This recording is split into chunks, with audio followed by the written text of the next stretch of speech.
Cuando por ejemplo, una persona hace daño a un tercero, crea directamente, mientras haya sentido de egoísmo y sentido de provecho, o sentido de provecho, mientras haya sentido de egoísmo o sentido de provecho, una relación causal con esa persona. Es decir, quien realiza el dolor, o quien provee el dolor, genera una relación causal con quien lo sufre.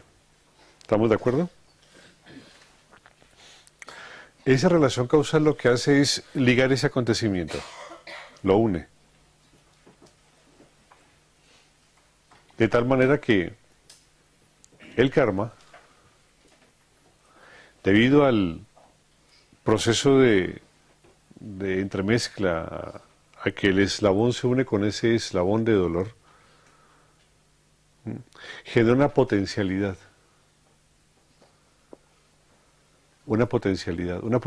kármica, una potencialidad de acontecimientos que queda pendiente por solucionar. Digámoslo de esta manera. En la vida, realmente cuando la vida se vive, según las normas de la naturaleza, lo que tiende es a plantearse el sentido de no diferencia, el sentido de libertad, el sentido de apertura. El karma lo que hace realmente es crear una especie de campo cerrado de esa amplitud.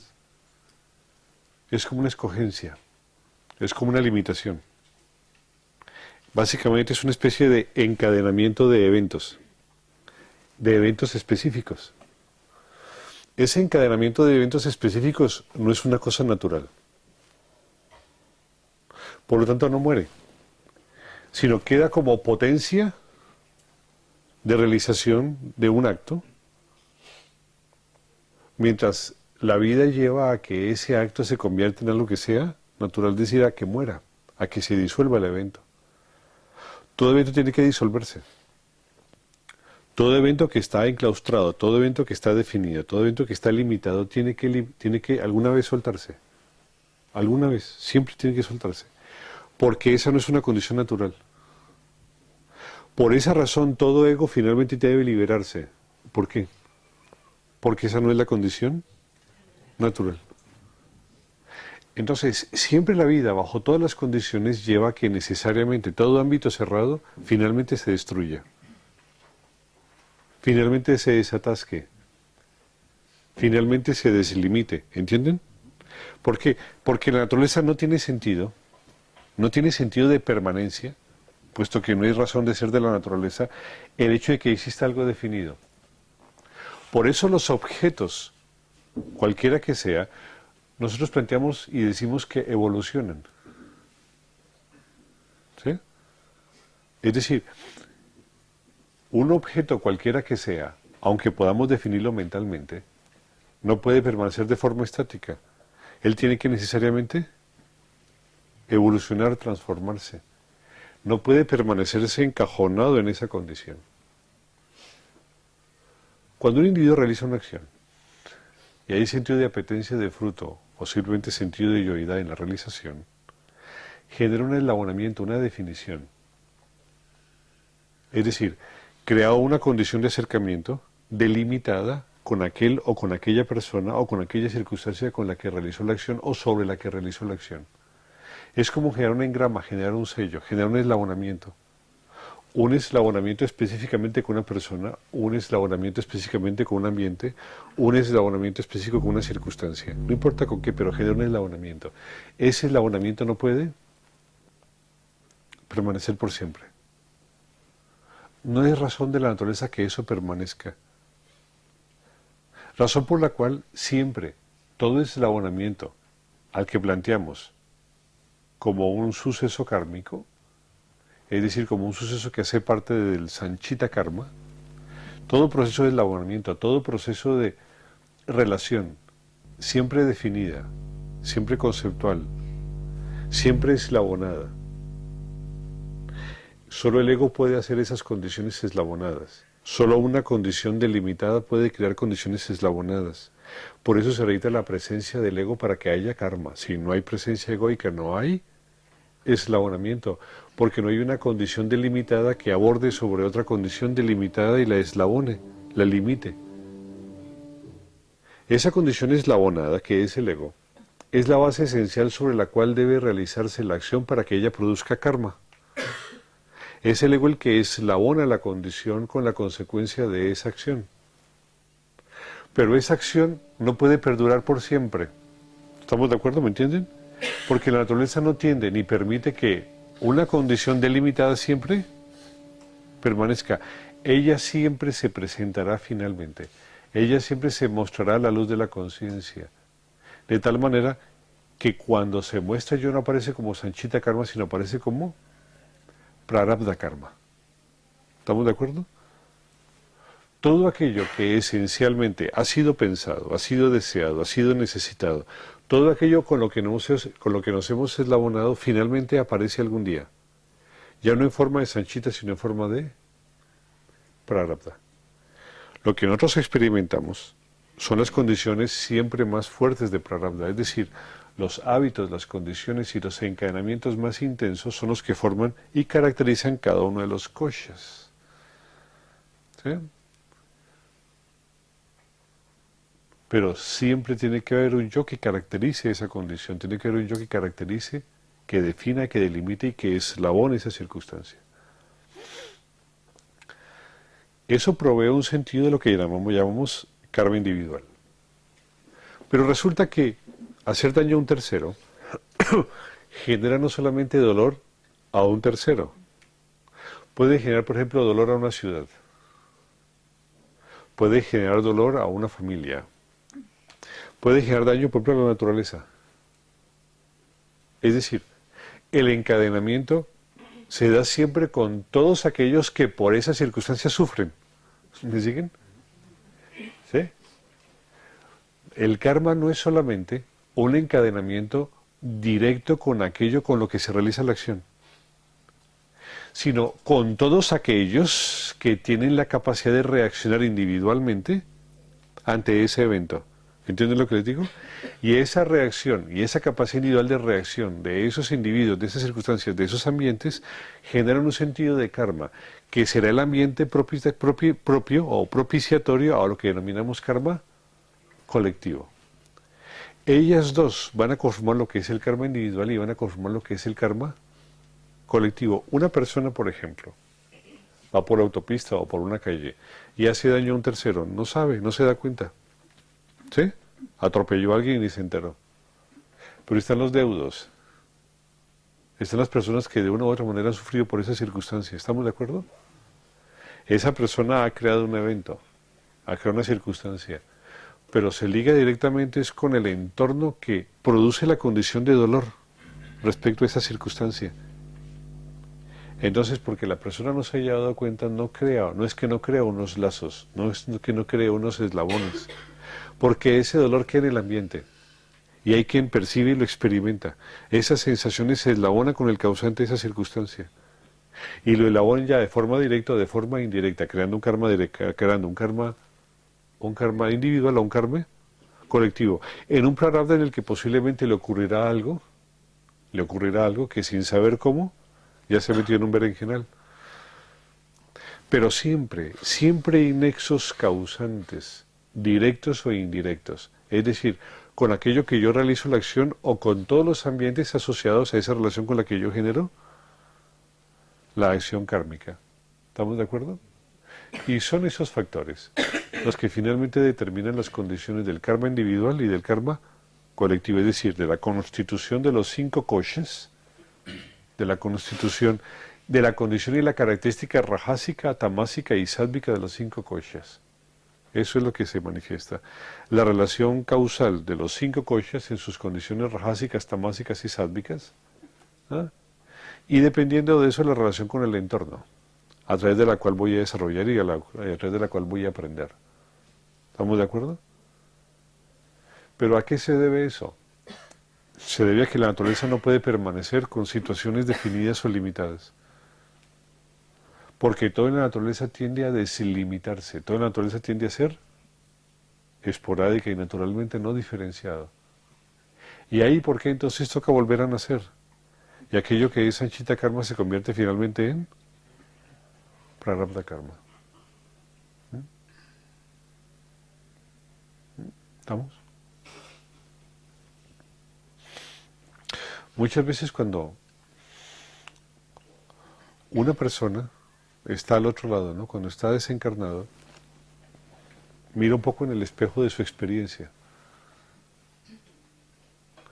y asume que es necesario, digámoslo así, experimentar, ¿no? Ciertas experiencias purificadoras. Mientras la persona acepte esas experiencias purificadoras, entonces el karma vendrá como prarabdha y creará las condiciones para que esa persona tenga que experimentar aquello que deba ser necesario vivir. Las grandes circunstancias y los grandes eventos que el ser humano vive generalmente son siempre aceptados como experiencias purificatorias. Las personas que realmente no están en condición de poder hacer un cambio, simplemente vienen atrapados por las mismas tendencias y en la repetición de los mismos sucesos siempre viven similares circunstancias. Muchas veces esas personas que están en los bordes del sufrimiento, en los bordes de la desesperación, en los bordes de los límites, ¿no?, de sus propias necesidades o circunstancias, muchas veces son personas que en el afán de una purificación interior, en los momentos en donde tenían conciencia de sí mismos, han optado por una especie de purificación. Por eso hay la necesidad y el profundo respeto ante el dolor ajeno, ¿no? La necesidad y el profundo respeto ante el dolor ajeno, ante las circunstancias adversas de las personas. Muchas veces esas circunstancias adversas son circunstancias anheladas porque a través de ellas el alma se purifica. ¿Cuánto se puede aprender, por ejemplo, ante el dolor? ¿Cuánta humildad se puede aprender, por ejemplo, ante el dolor? ¿Cuánta comprensión de la vida y validez de la salud se puede aprender ante el dolor? ¿Cuánta validez de lo que valen las cosas se puede aprender cuando no se las tiene? Cuando se pasa hambre, cuando pasan hambre los que uno quiere. ¿Entienden lo que les digo? Eso puede producir también violencia. Puede producir cualquiera de las dos cosas. Pero el alma aprende de circunstancias que muchas veces son límites. Y la mayoría de las veces, esas almas están impulsadas a través de su propia comprensión a tener que, entre comillas, lavar sus culpas. Y asumen experiencias profundamente intensas, conflictivas, que llevan solamente a que puedan ser experimentadas en mundos como este, en mundos como la Tierra, en mundos donde no hay Dharma, en mundos donde imperan circunstancias asúricas, rajásicas y tamásicas, en mundos altamente egoístas. Son mundos exclusivamente dados para que estas almas puedan expiar sus penas. Esos grandes dolores, esas grandes circunstancias, esas terribles formas de vida, normalmente se expían karma colectivo de muchísima manera. Y cuando son bien llevadas generan comprensión, comprensión de la vida. Comprensión, humildad, sosiego, tranquilidad, validez. Uno aprende muchísimo de las cosas, de cosas que a veces ni siquiera le importaba.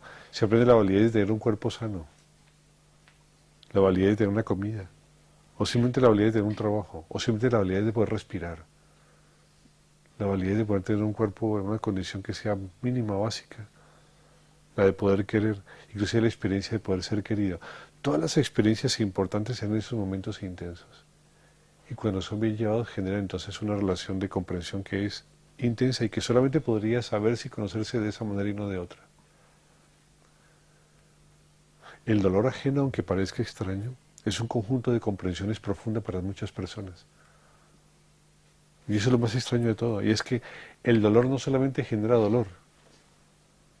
El dolor no solamente genera la posibilidad de dolerse sobre ello que genera. El dolor para poder soportarse tiene que tener una razón de ser y eso genera una comprensión profunda de uno y del entorno que vive esa circunstancia. ¿Mm? Cuando uno ve un ser querido al borde de la muerte, entonces se plantea la importancia de lo que es la vida. Cuando ve a un ser humano muy enfermo, pues uno se plantea la validez y la verdad que tiene en sí mismo de poder soportar la vida con un cuerpo sano. Lo que pasa es que esas comprensiones profundas sobre la validez de las cosas se nos pasan muy rápido. Va a ser funeral unos meses, unas semanas y las cosas acaban. Basta que la persona se mejore, salga de donde estaba y ya se olvida, ¿no? Nuestras comprensiones no son estables, excepto que sean terriblemente dolorosas o profundas. Por eso muchas veces la vida nos enseña solamente de esa manera. No hay otra forma excepto el dolor, el conflicto para poder aprender cosas que de otra manera no aprenderíamos. La gente tiene, la mayoría de las personas son tonterías en la cabeza. La mayoría de los problemas de las personas son tonterías en la cabeza. Son cosas que son insignificantes verdaderamente. ¿Cuántas de esas cosas que ustedes tienen en la cabeza las cambiarían por poder caminar? ¿Cuántas? ¿Cuántas ustedes de esas cosas que tienen en la cabeza las cambiarían por poder tener brazos, poder hablar o simplemente no ser ciegos? ¿Cuántas cambiarían? ¿Cuánto de su dolor psicológico negociarían por evitar, por ejemplo, ser ciegos? ¿Cuánto de su dolor psicológico ustedes cambiarían porque sus hijos no tuviesen hambre?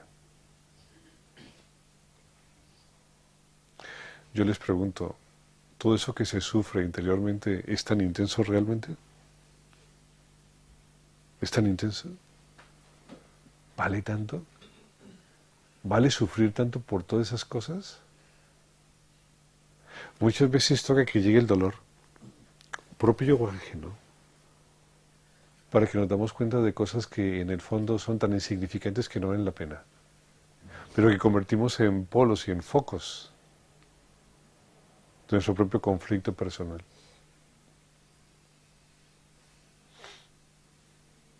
El dolor tiene razón de ser y los que generan dolor tienen razón de ser.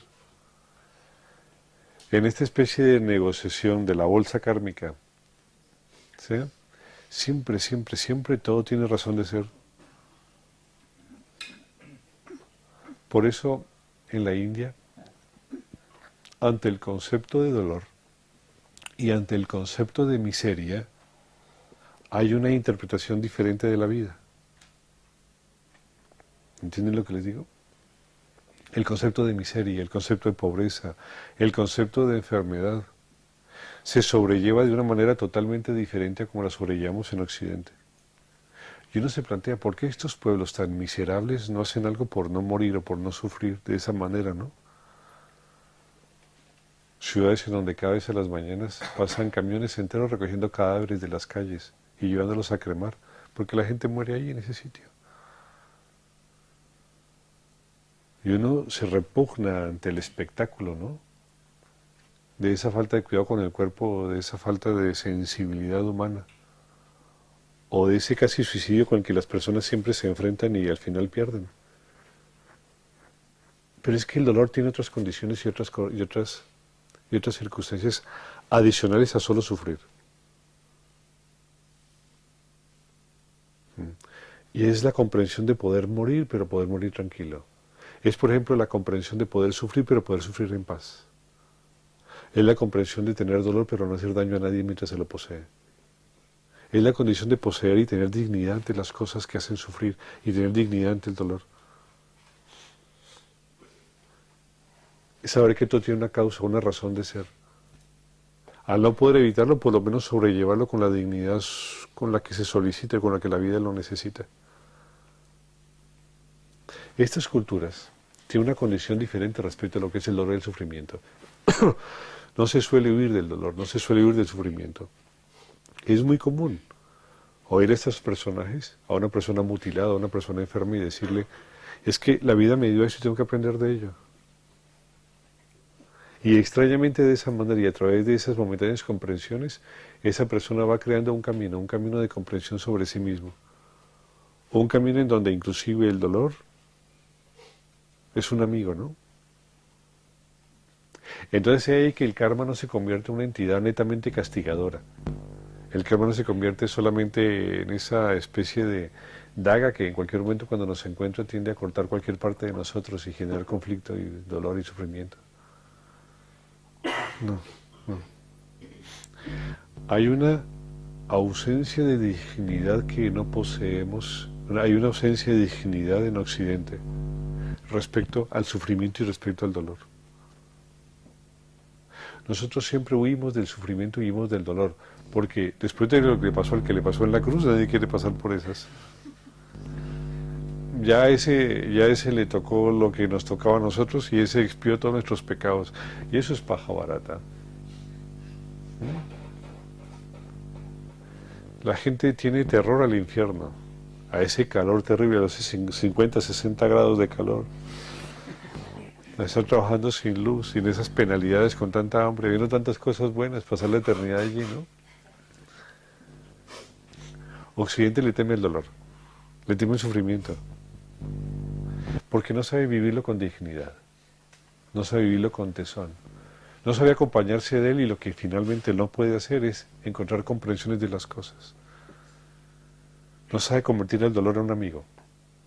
No. Es un amigo que genera comprensión. No convierte el dolor en un amigo con el que puede hablar, con el que puede burlarse, con el que puede aprender. No. No. No tenemos dignidad ante el dolor. Lo único que hacemos es tomar una pepa. O dos, o tres, o las que se puedan, mientras lo quite. Y cuando no lo quita, hacer algo para que lo quite inmediatamente, porque es que de esa manera no se puede vivir. Hay comprensiones que el dolor y el sufrimiento psicológico llegan, cuando se los vive con la dignidad suficiente para aprender de ello. Porque jóvenes, finalmente todo pasa, aunque sea con la muerte, pero todo pasa. Todo pasa finalmente. Esa comprensión de profunda libertad que el ser humano posee en esencia, cuando no acompaña, hace que muchas de las cosas de la vida se conviertan siempre en fardos. Y el karma no es un fardo, no. No es aquella explicación que se hacía hace 20, 30, 40 años en los libros esotéricos, ¿no? Dicen, es la representación filosófica de ojo por ojo, diente por diente. Eso se decía. No sé si ustedes hayan leído libros ocultistas de hace 30, 40 años, ¿no? Ojo por ojo, diente por diente, ojo al cuadrado, diente al cuadrado. Esa es la filosofía básica del karma. Claro, interpretada por aquellos que se aleccionan en la tradición cristiana. Al karma se lo teme. Cuando en el fondo el karma es un amigo, como a la muerte se la teme, pero pero la muerte es un amigo. La muerte es un amigo. Ella hace lo que puede, lo que le toca. A nadie mata. Ella no es la causante de que las personas se vayan. Ella es simplemente la entidad rectora que nos traslada, que traslada a los coches a otros cuerpos, a otros lugares, a otros locas. Es el tren del más allá de la muerte, simplemente eso. Nadie se asusta por tomar un avión, ni por tomar un tren. Así es la muerte, es el tren al más allá. Es la entidad que nos direcciona y nos sitúa en los locas correspondientes a los momentos en donde debemos posar durante el tiempo que sea necesario. Eso es todo. Pero siempre tenemos miedo, miedo a la oscuridad, miedo a la muerte y miedo al dolor. Y terriblemente miedo al sufrimiento psicológico. Pero plantéaselo de esto. ¿Qué aprenden ustedes de su dolor psicológico? Y les planteo esto. ¿Cuánto de su dolor psicológico cambiarían por no estar ciegos? Por tener hijos sanos. Por tener comida para comer. O por tener un cuerpo sano.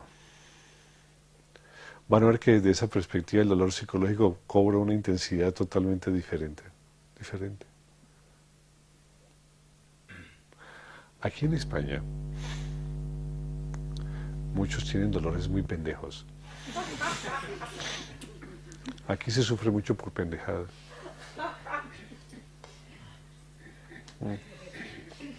Por tonterías, de verdad, no lo entiendo. Aquí se sufre mucho por tonterías. Aquí el sistema nervioso no es muy fuerte en muchas personas. Y se sufre por tonterías, porque se separan, porque se juntan. porque me quiere, porque no. Joder.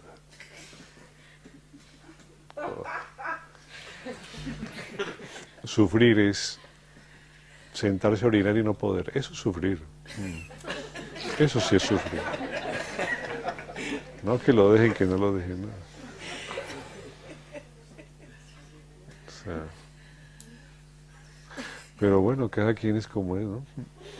Cada cultura tiene lo suyo. Pero el karma, que les provee ese conjunto de experiencias psicológicas, sepan que no es un karma muy terrible. No. A condición de lo que se puede llegar a tener, lo que se puede llegar a perder, no es una cosa muy conflictiva. Se debería tener la suficiente dignidad para poder vivirlo con coherencia, inclusive para poder comprender y tener razón de él y aprender de él.